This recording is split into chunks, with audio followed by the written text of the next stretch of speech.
Hello everybody, I am Raze, and oh my god guys, I have some crazy stuff to talk about with you right now, okay? Uh, I am sorry, I am on the highest adrenaline high of my life right now, okay?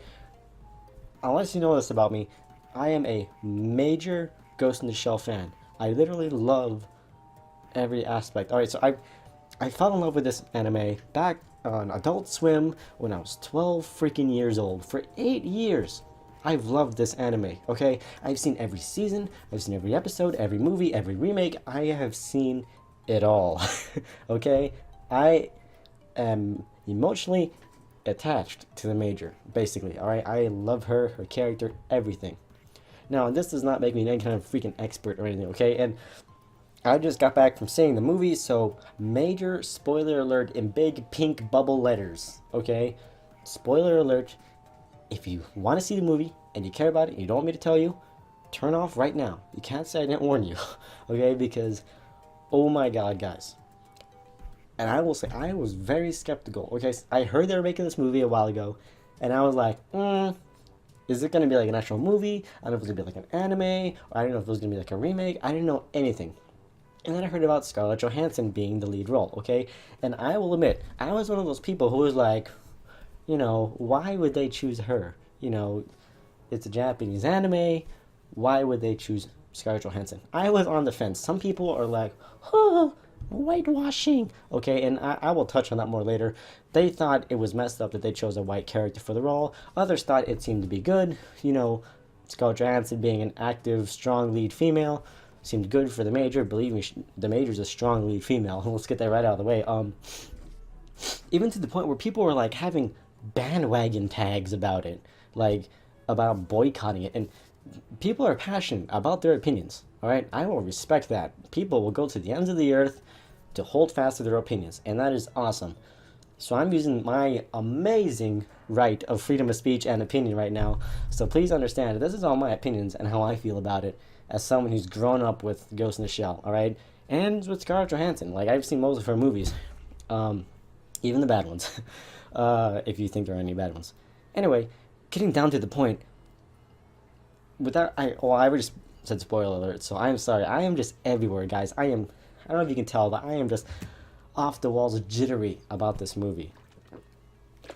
Alright, so, guys, they literally summed up every season and every movie and every episode, not every episode, but they sum up every season, every major season plot point, every major movie plot point, except for the Arise series, because that was, I guess, too new and too out there in the canon to incorporate everything.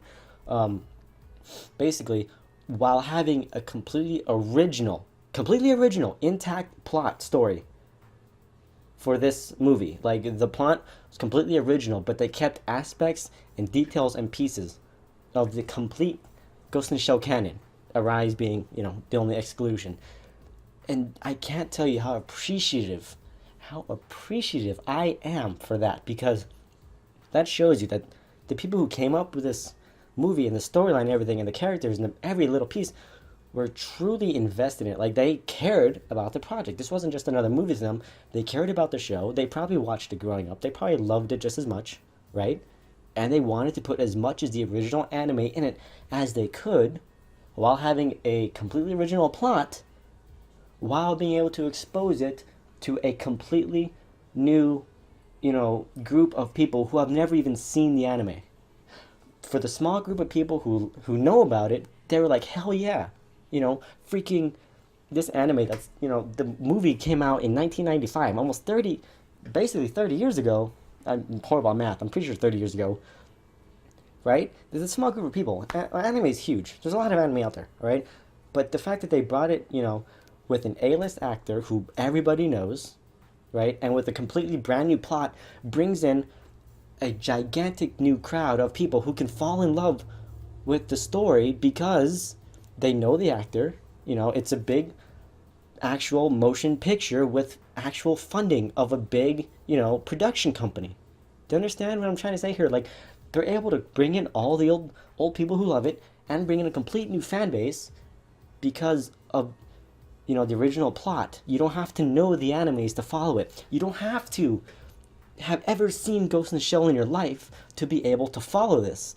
But if you have, it is a billion for jingle times better, because you notice every little detail they snuck in. You notice every little plot point they kept to be like a to the past, to the old animes, to show that, hey, we know you guys expected a lot. We know you've seen every, movie and episode out there. And remember that one scene with the one part with the one thing? Yeah, it is in the movie. All right, let me throw some quick let me throw some quick facts at you. All right, there's a scene where the Major's walking down a hallway. All right, and I'm gonna try to simulate this as best I can. Anyway, Major's walking down the hallway in a tank top, as you could probably imagine. She does that quite often, although her tank top's more of a crop top. Anyway, you can see her, all right, the lats up here, the upper lats and the back muscles. Major's freaking ripped, all right? And I can't talk in my microphone, but you can see her strong back muscles between her scapulas, okay? Now, I distinctly remember that because I was like, oh shit, this girl's in shape, right? Well, duh, she's an android, basically a shell. But they kept, that specific muscle group that the Major's known to have, all right? Now, they kept Bato's eyes. They brought him in a different way, but they kept his eyes. They kept every character's plot and history to themselves while throwing in a new plot, all right? So, like, Togasa, he even talks about how he's the only human, in the group, and how he's happy with it, and how he wears a suit. That's in the movie, all right? They talk about how Ichikawa is a drinker, and how, he's upgraded, and he loves to drink. That's in the freaking movie. They talked about Bato's love for dogs. That's in the goddamn movie, all right? They kept Aramaki's badassery to, like, an infinite degree, like a needle point. Like, he is awesome in this movie, and subtle, and his character is beautiful and perfect, all right? They kept the Major's lack of emotion to an extent, all right? Her physical face, how you would expect a shell to be. They kept that, but they kept also her warm side of actually having a ghost, being a human, all right? They even kept the goddamn part where she likes to go scuba diving in the ocean off an old fishing trawler, right? And she comes up and Bato's right there. They kept that part, right? Like, they even kept the part where they're being hunted by special forces, all right? If you remember, towards the end of one of the seasons, Section 9 gets called a terrorist group, and they're getting hunted down by the military special forces, right? With the mask and the holes. That's in the goddamn movie, all right? The plot setup is different, but the characters are there, the scenery's there, and the part where they're being hunted by the military is there, all right? Like, you see the movie, you're like, oh, they're being hunted, whatever. But I saw that, and I was like, they kept the uniforms, the characters, the equipment that they used down to the degree. They kept the Section 9 Special Forces uniforms perfect. They kept Scarlett Johansson's equipment and uniforms basically perfect, all right? To an extent, to a moderate degree. Like, her active camo, the part where she goes like that and it covers her face, that's in the goddamn movie.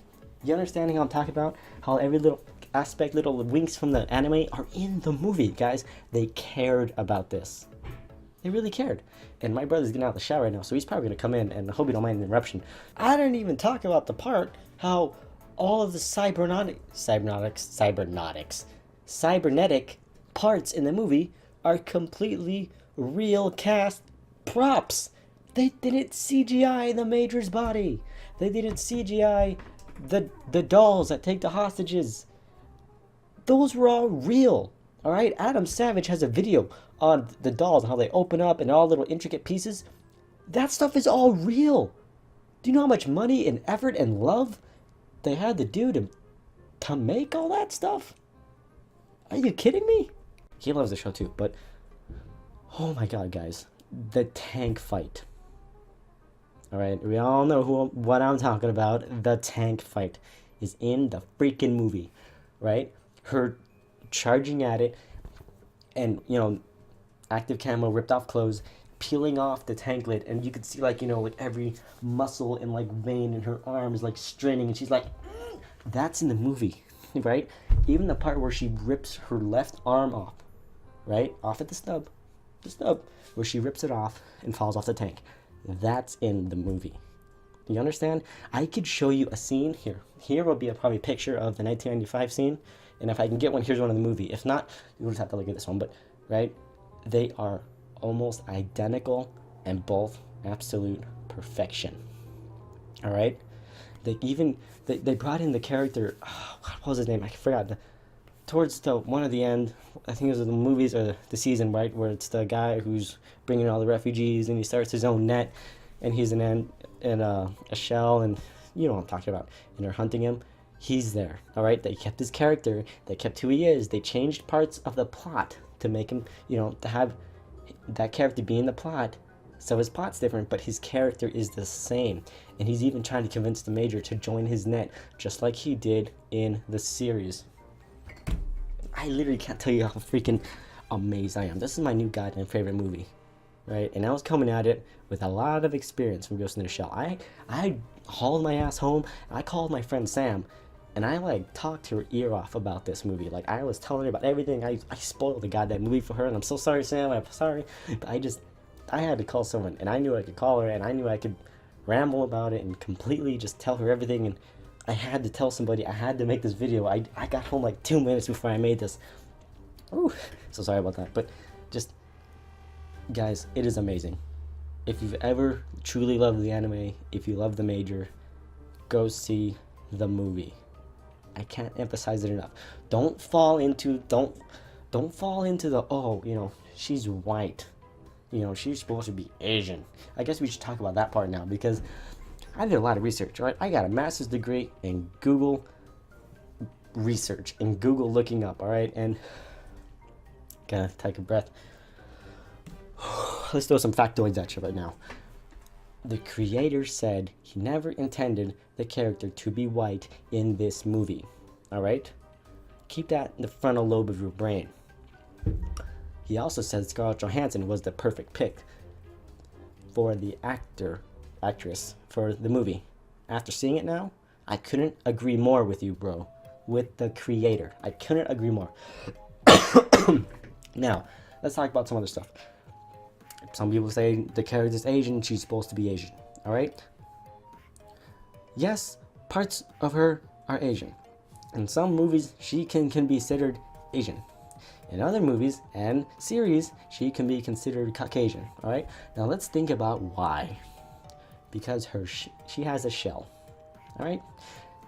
She was made to be aesthetically pleasing, to be beautiful and blend in. Alright? It's no goddamn shock to the world that there are some beautiful white women out there. There are some beautiful Asian women. There are beautiful women of every culture and flavor, and that's what's wonderful about the world. Alright? So, a shell can be whatever and whoever you want. That's the whole point of Ghost in the Shell. She can go into any shell. There was a part where she took over Bato and made him punch himself in the head. Are you gonna be mad because she was in Bato? And wait a minute now, you know, come on. Let's get real for a moment. Is boycotting a movie that's tying in every aspect of the anime and bringing in new people with a completely new, fresh plot really the answer here? If you loved the anime, wouldn't you want to support the people who put their time and effort with their love of the show? You know, wouldn't you want to support them and all the effort that they went for this? And all the effort that the people in the behind the scenes went who love the show and everyone else who loves it? Like, don't you want to show the appreciation that went to show every detail and the wink at all the old animes and shows that were precursors to this movie that they had to catch up and research and love and grown up on? Like, this isn't whitewashing. Like, this is all my opinion, by the way. Don't start raging in the comments. This is all my opinion. And if you have an opinion, beautiful, I respect it. So respect mine, all right? So, Ghost in the Shell is an anime from a Japanese culture, all right? They're bringing it to America and exposing it to a brand new, gigantic source of people who can fall in love with it now with this A-list actress, all right? They're bringing in 100% of the details and stories and parts and people and beautiful characters from the anime while bringing in a new element to make a new movie, all right? If you want to see Ghost in the Shell and you want to see it the exact way it is and you want to see it with every character exactly how they are, go watch the remake of Ghost in the Shell. Go watch the series. That's not what you want to see? Boom. That's what you want to watch. Right there. If you want to see something new, if you want to see a new twist, if you want to have a new ride, a new experience, a new adrenaline rush, go watch the movie. Alright? The 2017 movie with Scarlett Johansson. Alright? Now, people have been changing characters' background, color, if that's what you want to call it, since movies came out, since remakes have came out. Alright? I said this earlier in a Facebook post, and maybe it's beyond, whatever I'm supposed to be talking about here, but it's good Pepsi. You remember in 21 Jump Street, they were talking about Asian Jesus. Now, if you believe in Jesus, and I do, alright, he was from the Mediterranean, Israel, that area of the world. Pretty fair to say he wasn't Asian. Are they yellow washing Jesus in that movie? Come on, guys. There's no need to make this about race. That's pathetic, it's arrogant, and it's very close-minded. Alright? Don't make it about race. Don't make that your excuse to be an asshole and just critique a movie you haven't even watched. To critique a movie you haven't even given the benefit of the doubt. Alright? Not cool. With all that seriousness out of the way, and summarize, this is my new favorite movie. Alright? Every actor did a freaking beautiful job. The storyline was absolutely perfect. Alright? It was a fresh new twist, and it had little aspects and winks and kisses, from minute details to big things, from the entire canon of Ghost in the Shell. Arise being the one exclusion, because it was too new, I guess, and the movie was already being designed. Alright? Just, if you've seen Ghost in the Shell, if you've seen Standalone Complex, if you've seen The Second Gig, if you've seen the remake, you will love this movie. Alright? They've summarized them all and made it just, I can't say enough good stuff about this movie. Alright? So I need to stop rambling, I need to relax, I need to, my heart's going a mile a minute here. So thank you so much for hearing me rant for 17 minutes of my life. If you liked the video, hit that like button below. Feel free to comment and subscribe. See the video every single day. And as always, guys, go see the movie and have fun out there.